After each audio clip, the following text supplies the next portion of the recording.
সবাইকে জানাই বিজয়া দশমীর অনেক অনেক শুভেচ্ছা ও ভালোবাসা। আজ হচ্ছে দশমী, দুর্গোৎসবের আজকে শেষ দিন। এই দিনটিকে আমরা বিজয়া দশমী হিসেবেই জানি। এই দিন দেবী দুর্গা মহিষাসুরকে বধ করে পৃথিবীতে শান্তি ফিরিয়ে দিয়েছিলেন। যাই হোক, গতকাল ছিল নবমী আর আমি মা বাবার সাথে ঘুরতে বেরিয়েছিলাম। শুধু মা বাবাই না, আমার সাথে আরও অনেকেই ছিল। আমরা মোটামুটি 10 জন মতো বেরিয়েছিলাম আর আমরা গিয়েছিলাম কামাখ্যাগুড়িতে। আমরা তো বেরিয়েছিলাম 9:30 নাগাদ আর ফিরেছিলাম 2টা নাগাদ। আর আমার লাইফে এই প্রথম যে আমি এত দেরি করে ঠাকুর দেখে ফিরেছি। বেশ আলাদাই একটা এক্সপিরিয়েন্স হয়েছে।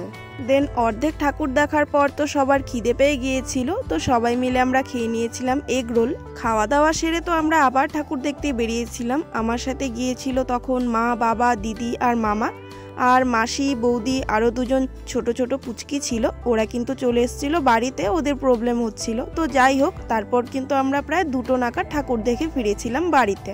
আর তোমরা তো প্রথম থেকেই দেখতে পাচ্ছ কামাখ্যাগুড়ি কিন্তু প্রায় প্রত্যেকটা প্যান্ডেলেই খুব সুন্দর করে সাজানো হয়েছে। আমার কিন্তু সবকটাই বেশ ভালো লেগেছে।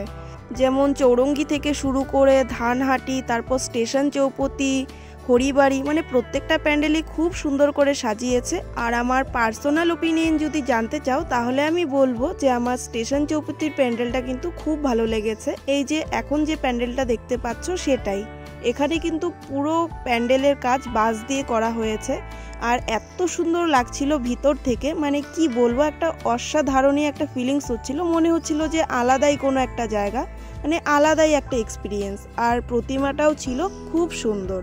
আর এই প্যান্ডেল থেকে বেরিয়ে লাস্ট আরেকটা প্রতিমা দেখেছিলাম, তারপর কিন্তু চলে এসেছিলাম বাড়িতে। এনিওয়ে, আজকের জন্য টাটা।